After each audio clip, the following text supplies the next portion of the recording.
오늘 하나님 말씀 창세기 35장 1절에서 8절까지 말씀을 함께 봅니다. 창세기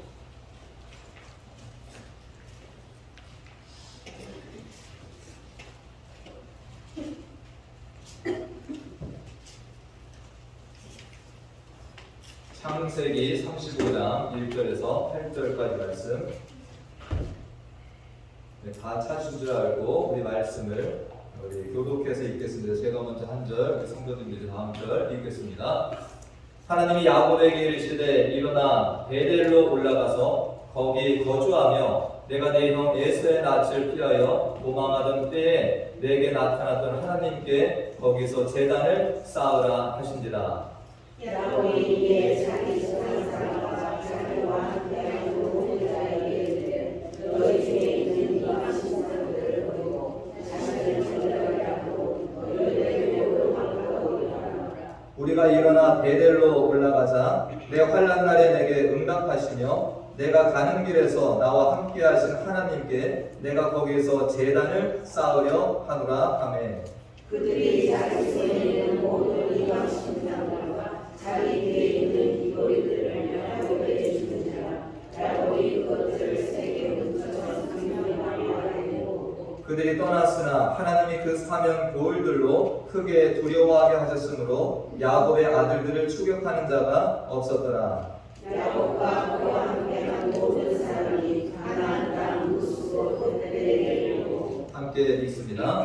그가 거기에서 제단을 쌓고 그곳을 엘베델이라 불렀으니 이는 그의 종의 낯을 피할 때 하나님이 거기서 그에게 나타나셨음이더라. 리브가의 유모 그브라가 죽음에 그를 베델 아이에 있는 상수리나무 밑에 장사하고 그 나무 이름을 알론 바굿이라 불렀더라. 아멘. 할렐루야. 우리 앞뒤 좌우를 보시면서 인사 한번 할까요? 네. 아직도 새해입니다. 새해 복 많이 받으세요. 사랑합니다. 행복하세요. 네.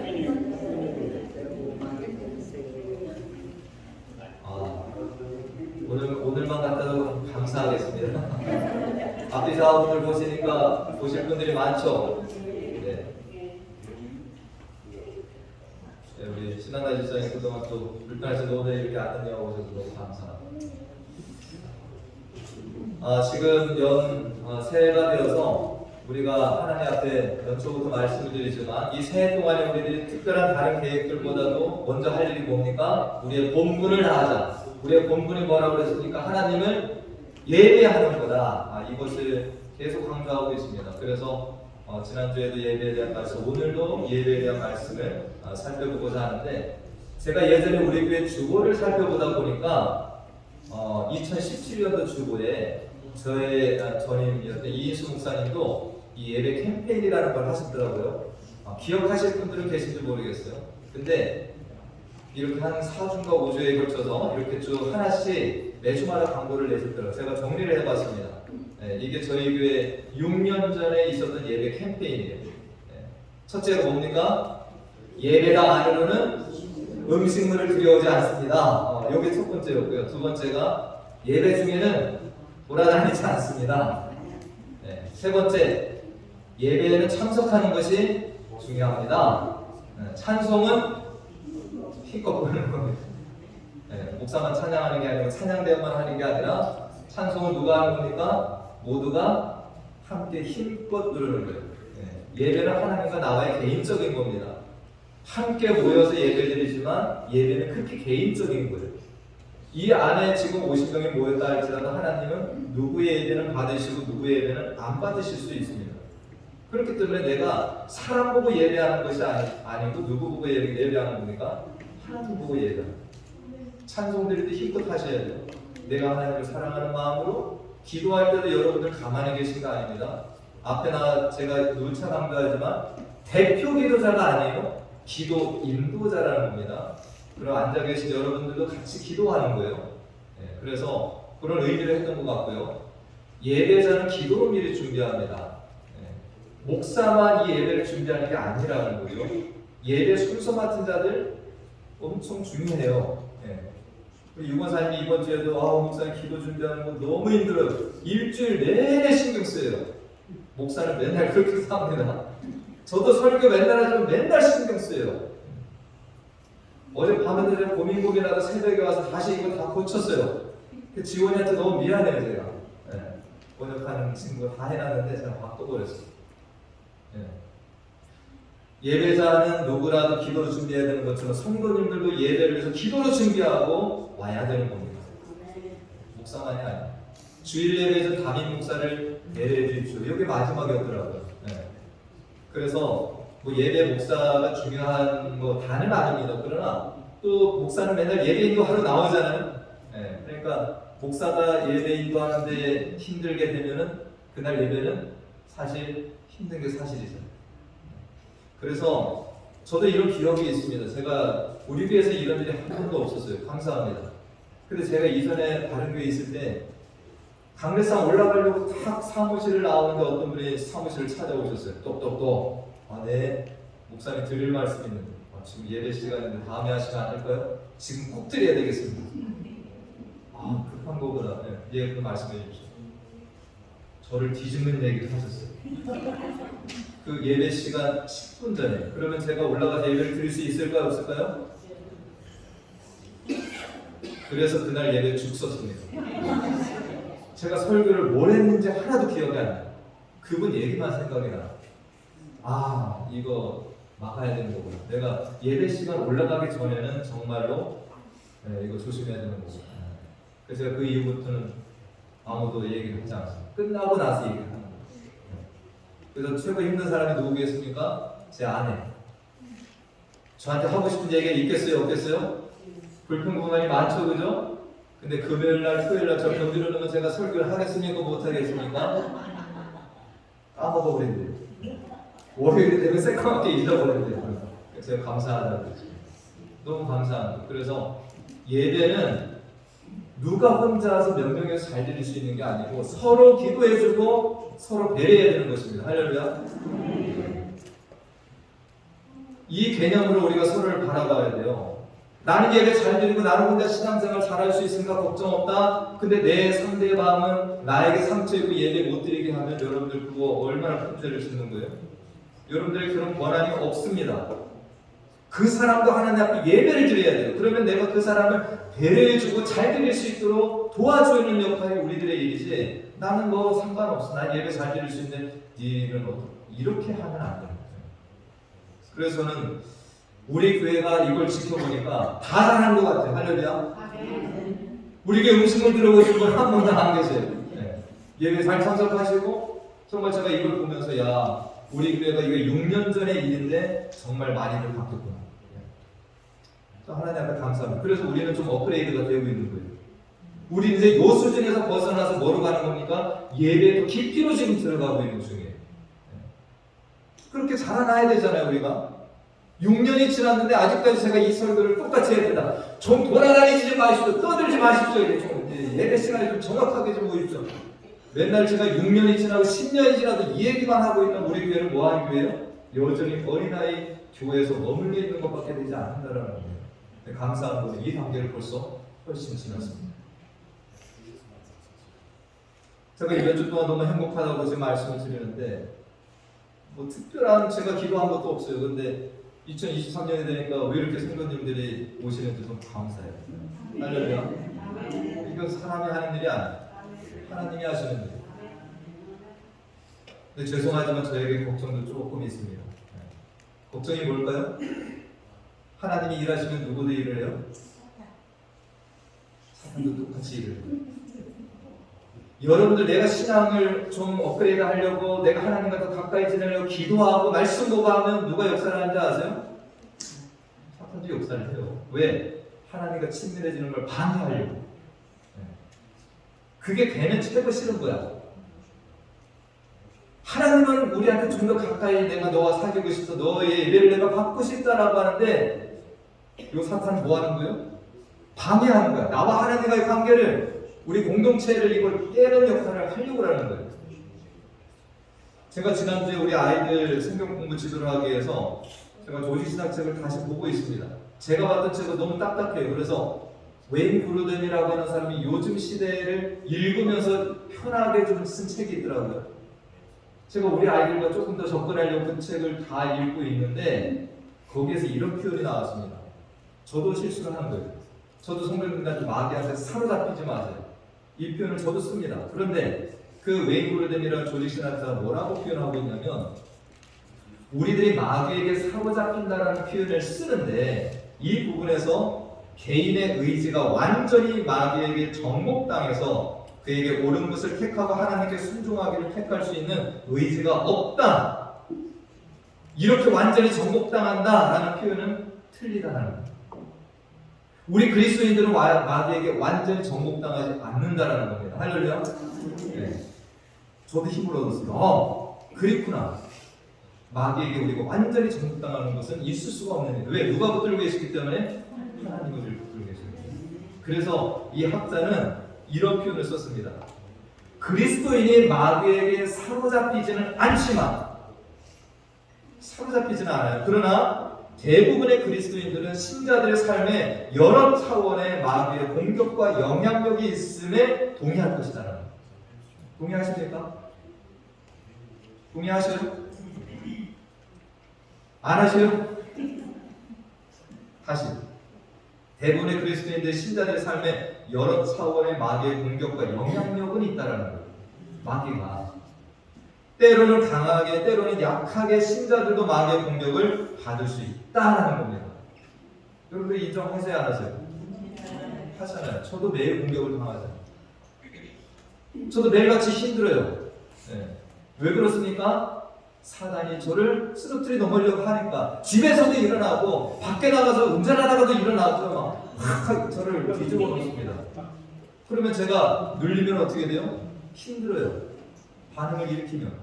그래서 그걸 참아야 되는 거예요. 네. 우리는 늘 그런 삶 가운데 지금 살아가고 있다는 겁니다. 그래서 정말 죄송하지만 우리 교회가 성장하려고 하면 똑같은 마귀의 일도 있기 때문에 우리가 뭐 해야 된다? 깨어서 함께 기도하고 그것을 싸워나가야 됩니다. 할렐루야.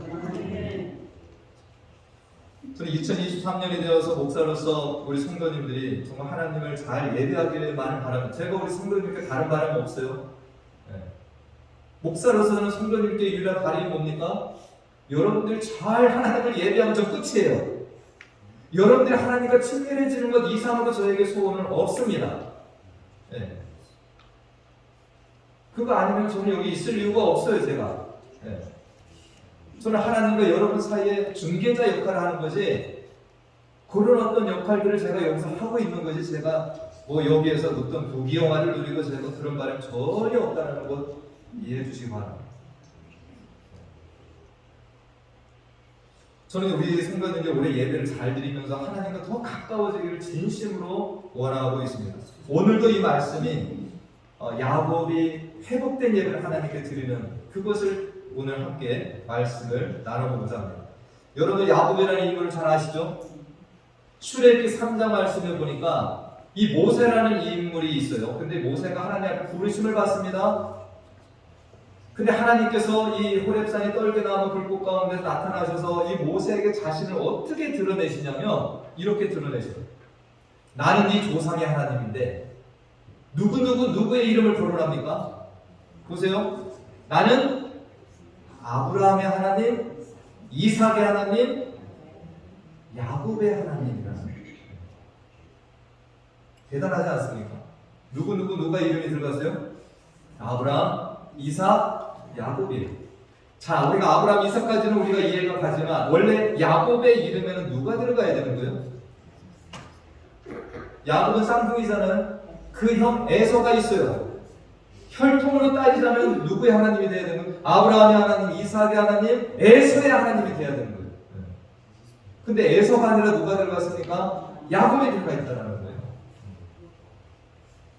하나님은 누구를 이렇게 이어가기를 원하셨던 거예요? 태초부터 하나님은 야곱을 이름을 올리기를 원하셨던 겁니다. 우리가 야곱에 대해서 흔히 알려진 말이 뭡니까? 태중에서도 야곱은 싸웠다라는 거예요. 먼저 나오요. 태어나서는 뭐 했습니까? 형의 장자권을 뺏으려 했어요. 팥죽으로도 하고 나중에 아버지의 축복을 받을 때는 어떻게 했습니까? 아버지도 속이고 엄마도 거짓하게 하고 그래서 그 장자의 축복을 받았습니다. 우리가 이걸 나쁘게만 볼 것이 아니라 어떤 면에서는 이 야곱에게 뭐가 있었던 거예요? 형은 들판에 나가 사냥하고 세상적으로 사는데 야곱은 가만히 집에 머물러 있다 보니까 뭘 듣게 된 겁니까? 하나님의 말씀, 약속에 대해서 들었던 거예요. 그러니까 그 사모함이 있었던 겁니다. 그래서 어린 나이에 그렇게 속이고 다 뺏은 거예요, 그거를. 네. 야곱의 이름의 뜻이 발꿈치를 잡다, 속이다, 빼앗다라고 하는 이 이름의 뜻을 그가 가지고 있습니다. 이 야곱이라는 이름 속에 진짜 그런 삶을 살았어요. 근데 이 야곱은 어떻게 했습니까? 그의 삶은 정말 힘들었어요. 우리들이 좋아하는 찬양 중에 하나가 있는데 내 주를 가까이 하게 함이라는 찬양이 있죠. 내 주를 가까이 하게 함은 십자가 것. 그리고 2절 가사에 누가 나옵니까? 야곱입니다. 뭐라 그럽니까? 야곱이 이 내고생하는 건 옛 야곱이 돌베개의 내고장 같다. 돌베개를 하고서 샀던 인생이라는 거예요. 근데 야곱도 자기 스스로를 이 바알이라고 하는 애굽의 왕 앞에서 얘기를 할 때 뭐라고 얘기해? 내가 130년을 살았는데 험난한 삶을 살았다라고 스스로도 그렇게 이야기해요. 여러분들 그 험난한 삶이 어떤 건지는 다 아실 겁니다. 엄청난 어려움을 당했습니다. 그런데 우리가 이런 야곱의 인생을 다 살펴볼 수는 없지만 이런 인생을 보면서 하나님은 그에게 큰 계획과 뜻을 가지고 계시고 그를 인도하고 계셨다는 것을 알 수 있습니다. 그게 뭐예요? 나는 야곱의 하나님이 되고자 한다. 할렐루야. 그것 때문에 야곱을 그렇게 힘들게 하시고 훈련시키셔서 이 아브라함의 기업을 잇는 자로 삼아 가셨습니다. 이 야곱은 형이 죽이려고 하니까 어떻게 했습니까? 외삼촌 집으로 도망을 갔어요. 거기에서 잠깐 있다 올 줄 알았는데 몇 년을 살았는지 성경을 보시면 몇 년 있었나요? 자, 성경 퀴즈. 네, 선물은 이거 하나 드립니다. 몇 년 있었습니까? 21년이라고 해요. 라헬을 아내를 얻기 위해서 7년이 됐는데 레아를 얻고 다시금 라헬을 위해서 7년을 봉사하고 자기의 재산을 내기 위해서 7년에서 도합 21년 정도를 거기에서 있었습니다. 자, 우리가 아까 말씀드렸죠. 이 야곱이 뭘 사모했어요? 하나님의 복을 사모했고 아버지를 통해서 하나님이 약속하신 것들을 자기가 받고 싶었어요. 근데 그가 정말 그렇게 형을 속이고 아버지를 속이고 빼앗아는 그것을 그 자리에서 있지 아니하고 엉뚱한 자리에 가서 몇 년을 있었다는 거예요. 20년의 시간을 엉뚱한 곳에 가서 지냈다라는 그 사이에 이 아버지의 집에는 누가 있었던 겁니까? 하나님의 약속에 대해서 생각지도 아니하고 그냥 방탕한 에서가 그 집에 있었다라는 거예요. 그러니까 이게 바뀐 겁니다. 있어야 될 자는 엉뚱한 데가 있고 엉뚱한 자가 그곳에 있는 거예요. 그래서 어떤 목사님이 이렇게 표현하는데 그 당시에 이 이삭의 집이 뭐냐라는 거예요. 이삭의 장막이 뭐냐라는 겁니다. 여러분 뭐라고 생각하세요? 그곳에 뭐가 있습니까? 하나님의 약속이 있죠. 그곳에 하나님을 뭐 하는 것이 있어요? 예배함이 있죠. 그러니까 그곳이 지금으로 지금 뭐예요? 하나님의 교회가 되는 겁니다. 그 야곱은 그곳을 떠나서 외삼촌네 집에 가서 오랜 시간을 그렇게 방황하며 지내고 있다라는 것입니다. 하나님께서는 에서에게 나타났다라고 하는 말씀이 별로 없어요. 그러나 이 야곱에게는 자주 나타나서 말씀을 주셨습니다. 이 야곱이 혼자 길을 떠날 때 먼저 나타나셨죠. 그것이 창세기 28장 말씀이에요. 하나님께서 야곱에게 나타나셔서 뭐라고 말씀하셨습니까? 13절 말씀에 함께 읽어보겠습니다. 또 번째 여호와께서 그 위에 서서 이르시되 나는 여호와니 너의 조부 아브라함의 하나님이요 이삭의 하나님이라 네가 누워있는 땅을 내가 너와 네 자손에게 주겠다. 너 지금 홀로 떠나고 있지. 이 땅을 내가 너와 네 자손에게 줄 거야. 약속을 하셨습니다. 그리고 15절 말씀에 더 약속을 주셨죠. 15절 말씀을 보니까 내가 너와 함께 있어 네가 어디로 가든지 너를 지켜주겠다. 너를 이끌어서 이 땅으로 돌아오게 할지라. 내가 네게 허락한 것을 다 이루기까지 너를 떠나지 아니하리라. 이렇게 말씀을 주셨어요. 얼마나 감사해요. 이 야곱은 정말 이 엄마 아버지 떠나가지고 이 집 떠나서 이제 고생길로 가는데 하나님이 친히 나타나셔서 그 하늘의 사닥다리 환상 가운데서 이 약속의 말씀을 주신 겁니다. 그때 이 야곱도 감동해서 하나님 앞에 화답을 하죠. 뭐라고 화답을 했습니까? 21절 보니까 내가 평안히 아버지 집으로 돌아오게 하시오면 여호와께서 나의 하나님 되실 거라. 할렐루야. 진짜 하나님, 내 하나님. 그 다음에 약속이 있어요. 그게 뭐예요? 내가 기둥으로 세운 이 돌이 하나님의 집이 될 것이고 하나님께서 내게 주신 모든 것 10분의 1을 내가 반드시 하나님께 드리겠나이다. 이게 무슨 말입니까? 나 진짜 하나님 예배하는 사람 되겠습니다. 이 약속을 드렸어요. 그런데도 이 야곱은 뭐 한 거예요? 외삼촌네 집에 가서 이 약속은 새까맣게 잊어버리고 거기에서 무려 20년의 시간을 그렇게 보내고 있다라는 것입니다. 성경을 보면은 이 야곱이 11번째 아들을 낳았을 때, 요셉을 낳았을 때 잠깐 돌아가고자 시도를 했습니다. 돌아가야 된다는 걸 깨달았어요. 그래서 외삼촌한테 나 돌아가겠습니다 얘기를 합니다. 성경에 보니까. 그 다음 절 보세요. 말씀 있나요? 이 라헬이 요셉을 낳았을 때 야곱이 라반에게 이르되 나를 보내어 나의 고향 땅으로 가게 해달라 이렇게 요청을 합니다. 돌아가게 해달라고 그래요. 그런데 이때 야곱이 뭐가 없었냐면 자녀들은 많았어요. 근데 재산이 없었어요. 그래갖고 이 외삼촌에게 딜을 합니다. 나 재산이 없는데 지금부터 내가 목축하면서 아름지고 점인지고 나오면 그거 나에게 주십시오라고. 그래가지고 몇 년을 또 잃는지 아세요? 그래서 그 시간이 길어졌거든요. 창세기 30장 43절에 보니까 이런 표현이 나옵니다. 이에 그 사람이 매우 번창하여 양떼와 노비와 낙타와 나귀가 많았더라. 야곱이 재산이 늘어나니까 또 하나님께 돌아갈 것을 잊어버리고 삽니다. 이때 성경을 잘 보시면 하나님이 역사하십니다. 어떻게 역사를 하시냐면 이 외삼촌 라반의 자녀들이 질투가 일어나요. 저놈의 자식이 우리 아버지 재산을 다 뺏어가는구나. 그래가지고 눈빛이 바뀌었다 성경은 나와요. 그러니까 그때에 어떻게 합니까? 야곱이 이제 떠날 때다라고 도망을 갑니다. 그러면 이때라도 야곱이 어디로 가야 돼요? 하나님과 약속한 그 베델로 갔어야 되잖아요. 근데 성경을 또 보세요. 그러면 이 야곱이 또 다른 곳에 가서 머무릅니다. 베델 근처까지로 왔어요. 근데 그곳이 어디입니까? 세겜이라고 하는 땅에서 또 머무르는 거예요. 베델로 안 가고. 근데 성경학자들이 얘기하는데 세겜에서 몇 년을 있었냐? 또 10년을 머물렀다. 토탈 몇 년이에요? 외삼촌 집에서 20여 년, 세겜에서 10년, 30년의 시간을 그가 하나님이 명한 정말 그곳에 있지 아니하고 엉뚱한 곳에 가서 오랜 시간을 보냈다라는 겁니다. 그 세겜에서 하나님의 약속이 이렇게 들려지고 오늘 말씀이 어디에서 주신 말씀인가? 세겜에서 주신 말씀. 하나님이 세겜 땅에 또 죽치고 앉아있는 정착하고 있는 이 야곱에게 너 이제 일어나 베델로 가라고 명령을 주시는 거예요. 그게 오늘 읽은 말씀이 됩니다. 1절 말씀이죠. 하나님이 야곱에게 이르시죠. 뭐라고요? 일어나 베델로 올라가서 거기 거주를 해라라는 거예요. 거기 이제 너 살아라. 내가 내 형 에서의 낯을 피하여 도망하는데 네게 나타났다 하나님께 보고서 제단 쌓아. 너 이제 나를 예배하는 자로 거기서 살아야 된다라고 이 명령을 주셨다라는 것입니다. 제단 쌓으라는 건 너 이제 거기에서 나를 상다운 예배를 올려드리라 라고 말씀을 하시는 거죠. 자, 이때는 야곱이 거역하지 아니하고 즉각 순종을 합니다. 참 신기하죠?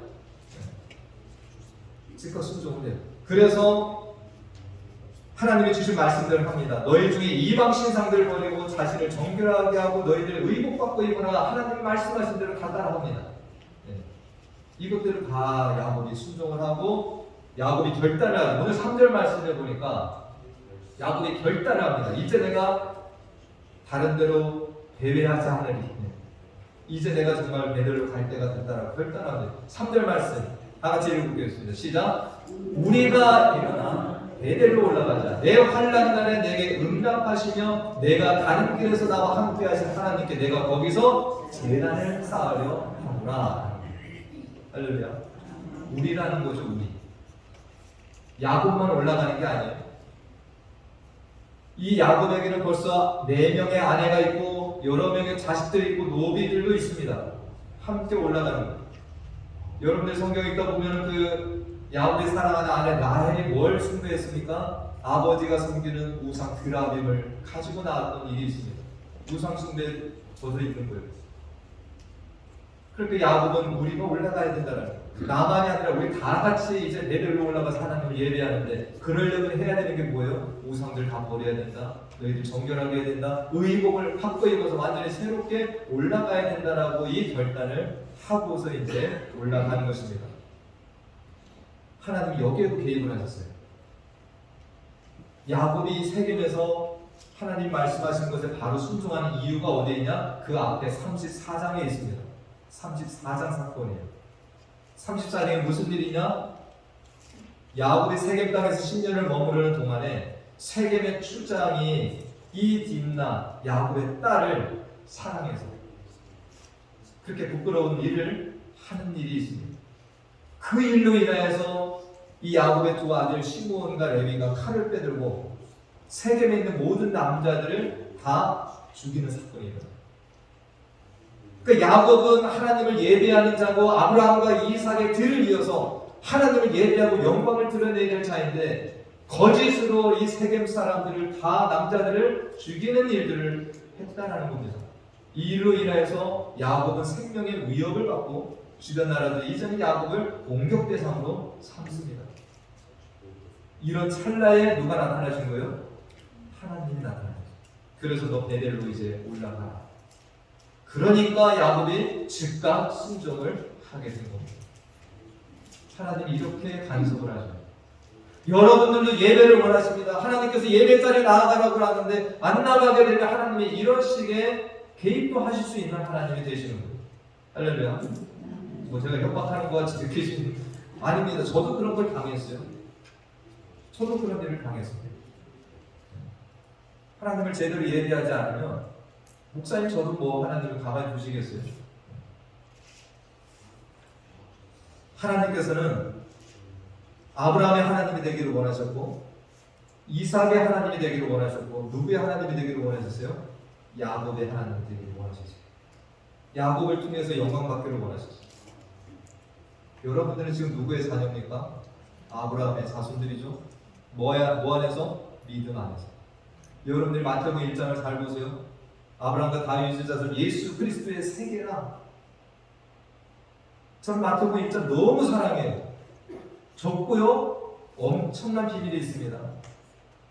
맨 마지막에 누가 등장을 해요? 예수 그리스도가 등장을 하잖아요. 그 뒤로 사람의 이름이 있나요, 없나요? 없습니다. 그러나 그 속에 누가 들어가 있어요? 저와 여러분의 이름이 들어가 있어요. 할렐루야. 예수 그리스도 누굴 낳으신 거예요? 나를 낳으신 거예요. 하나님은 아브라함의 하나님, 이삭의 하나님, 야곱의 하나님, 그리고 나의 하나님. 할렐루야. 여러분들 이름 넣어서 한번 해보세요. 김대섭의 하나님. 빨리 얘기해보세요. 자기 이름 넣어서 하나님은 그 사람을 통해서 영광 받기를 원하셔요. 아브라함을 통해 주신 약속이 계속 이어지기를 원하시는 거예요. 우리는 오늘 이 말씀을 생각하면서 나에게도 분명히 베델이 있습니다. 여러분들이 하나님을 뜨겁게 만났고 하나님을 예배했던 그 장소와 그 시간들이 있을 거예요. 그때로 여러분들이 그 삶을 유지하고 있다면 감사하지만, 그렇지 않다면 여러분들은 그 베델을 기억하셔야 돼요. 오늘 한국에 설이라잖아요. 한국에서의 가족 카톡방을 보니까 요양원에 계신 어머니를 형제들이 찾아가서 인사드리고 했더라고요. 너무 좋았어요. 사진을 보는데 셋째 형이 거기에다가 글을 올렸습니다. 형수님 섭섭해서 별벌하려고 그랬어요. 저를 깜짝 놀랐어요. 무슨 이 설 명절에 또 가족 간에 싸움이 일어났나? 그래서 한국으로 전화를 했습니다. 도대체 무슨 일이야? 한국에 어제죠? 설인데 주일이잖아요. 저희는 사형제입니다. 저는 여기 와 있지만 다른 형제들이 어머니가 요양원에 계시니까 형네 집으로 모이려고 했던 거예요. 미리 모여서 즐겁게 교제도 나누고 그러려고 했던 것 같아요. 그런데 형수님이 설날이 주일이니까 오지 말라고 그게 섭섭했는가 봐요. 근데 형수는 형제들이 미워서가 아니라 예배를 드리고 오후 3시에 우리 요양원의 어머니 찾아가자라고 얘기했는데 오지 말라라는 것을 너무 섭섭했어요. 그래서 이참에 형수님하고 빠이빠이 하려고 했다는 거예요. 근데 저희 셋째 형이 예배에 가서 본인이 하던 사역, 교회에서 찬양 인도를 하는 거라고. 근데요, 이 설날이 주일날이니까 자녀들이 부모님 찾아뵙다가 교회로 다 왔대요. 그 시골 예배당이 꽉 찼대요. 밖에까지 서서 예배를 드렸다. 근데 그날 말씀에 형이 큰 은혜를 받았어요. 그래서 형수를 내가 오해하고 한 것들에 대해서 풀어줬다라고 얘기해요. 할렐루야. 그 형수가 원했던 건 뭐예요? 우리가 예배가 우선이지 설명절이 됐다고 해서 형제들께 모여서 웃자웃자하고 또 뭐 술 먹고 예를 들어서 이런 것들을 하다가 예배를 드리지 못하고 뭐 하자는 거예요? 그게 아니다라는 거예요. 예배를 다 드리고 오후에 모여서 어머니 전에 인사드리자. 너무 행복한 시간을 보냈다고 아침에 전화를 받아서 제가 마음이 풀어졌어요. 뭐가 우선입니까? 예배가 우선. 너무 그 시간에 행복했어요. 가족들이 모여서 어머니한테 병원을 갔다 오고, 근데 마지막 말이 저한테 찔렸어요. 오늘 제가 이 설교를 준비하고 기도하고 새벽에 하고 있는데 그 새벽에 형 전화를 통해서 뭔 얘기를 하냐? 형이 앞에서 찬양 인도를 하는 거예요. 옆집에 있는 형이 한 명이 나와서 예배를 드리더라는 거예요. 그 형은 지금 60입니다. 저도 알아요. 그 형이 청년 때 정말 신앙이 뜨거웠던 사람이에요. 근데 그때 이후로 하나님을 떠나서 이제까지 방황했던 그분이 이 자리에 나와서 예배를 드리더라고요. 할렐루야. 형이 그 모습을 보면서 너무 감동했대요. 네. 그래서 저도 기도했습니다. 하나님, 저도 그 형 사랑하는데 그 어머님이 권사님인데 정말 하나님 그를 돌아오게 해달라고 저도 기도했어요. 그분이 어디로 온 거예요? 자기가 옛날에 뜨겁게 신앙했던 그 시골 교회 30년 만에 이 교회에 찾아왔다라는 거예요. 여러분들 지금 예배 드리고 있잖아요. 여러분들의 배들이 없습니까? 우리의 몸은 여기 와서 예배를 드리지만 우리의 마음 딴 데가 있다면 여러분들 빨리 그 영적 배들을 찾으셔야 돼요. 할렐루야. 찾아가셔야 돼요. 하나님 그걸 원하셔요. 니들 배들로 올라가라. 제발. 너 내가 너의 예배를 받고 싶은데 왜 마음은 딴 데가 있고 계속해서 네가 방황 가운데 살아가냐. 이것을 우리 모두에게 요구하시는 겁니다. 목사님, 저도 이 말씀을 여러분들에게 드리고 있지만 저에게도 하는 거예요. 저에게도 배들이 없겠습니까? 저도 오늘 새벽에 기도하면서 하나님, 내가 가야 될 배들은 어디입니까? 저도 있더라고요. 저도 이 야구번이 환도뼈가 부러졌지만 저는 무릎이 부러졌어요. 저 그때 하나님 뜨겁게 사랑하고 예배하고 전도했거든요. 저도 몸은 여기 와서 이렇게 예배 인도자라고 서 있지만 저도 회복해야 될 그런 영적인 배들이 있는 겁니다. 여러분들 그거 빨리 회복하셔야 돼요. 왜 빨리 회복을 해야 되냐? 오늘 9절과 10절 말씀에 답이 있습니다. 9절과 10절 말씀 읽고 말씀을 마칩니다. 시작. 야곱이 밧단 아람에서 돌아오매 하나님이 다시 야곱에게 나타나서 그에게 복을 주셨다. 밧단 아람에 있을 때도 하나님 복을 주실 수 있지만 거기에서 그가 해야 될 사명이 없는 거예요. 그가 돌아와야지 이 복을 주시는 거예요. 그리고 하나님 또 하나의 복을 주셨습니다. 그 다음 절이에요. 하나님이 그에게 이르시되 네 이름이 야곱이지만 네 이름을 다시는 야곱이라 부르지 않겠고 이스라엘이 네 이름이 되리라 하시고 그가 그의 이름을 이스라엘이라 부르셨다. 야곱의 이름의 뜻은 아까 뭐라고 그랬습니까? 속이는 자, 빼앗는 자, 뒤꿈치 잡은 자, 이런 이름이었어요. 그러나 이스라엘은 하나님과 겨루어 이겼다. 야곱강에서 이것을 받은 거예요. 그런데 이제는 이 이름을 그의 이름으로 명하시는 거예요. 여러분들 엉뚱한 데서 복 받는 거 그거 복 아니에요? 하나님을 떠나서 내가 거기에서 뭐 풍요를 느끼고 행복함을 느끼고 모든 관계가 좋고 이거 복 아닙니다. 어디에서 복 받아야 돼요? 하나님이 지정하신 그곳. 베들로 가서 그곳에서 진짜 이 복을 받아야 그게 진짜지. 엉뚱한 곳에서 내가 복 받았다고 하나님 도와주신다고 이거 착각입니다. 오늘 이것을 우리가 기억하시고 아브라함의 하나님, 이삭의 하나님, 야곱의 하나님, 그 하나님이 나의 하나님이 되시는 것을 감사하시고 이런 예배로 이 한 해를 서시는 저와 우리 성도님들 다시기를 간절히 축원드립니다. 기도하겠습니다.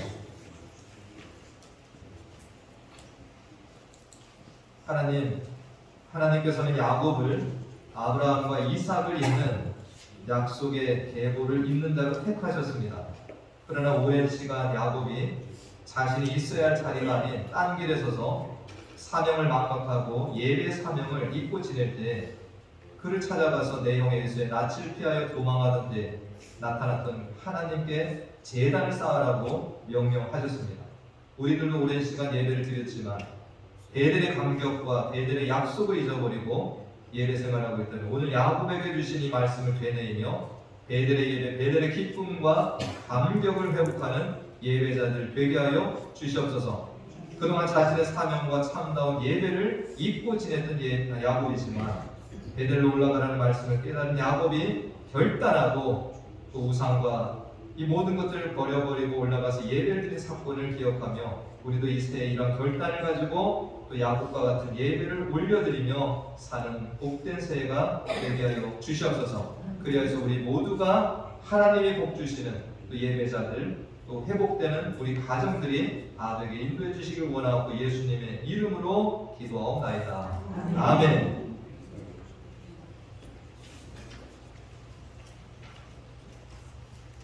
다 같이 일어나셔서 좋으신 하나님 우리 찬양하시고 축도로 예배를 마칩니다.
지금은 우리 주 예수 그리스도의 은혜와 하나님 아버지의 무한하신 사랑과 성령님의 교통, 감화 충만되어 주 인도하심이 하나님의 부르심과 사명을 깨닫지 못하고 있는 야곱에게 나타나셔서 베델로 올라가라 말씀하시고 베델의 예배를 통해서 하나님께 복을 받고 사명을 감당케 해주시는 하나님의 놀라우신 뜻과 섭리를 사모하며 나아가는 사랑하는 성도들의 머리머리 위와 가정과 우리 교회 가운데 지금부터 영원토록 함께 하시기를 간절히 축원하옵나이다. 아멘.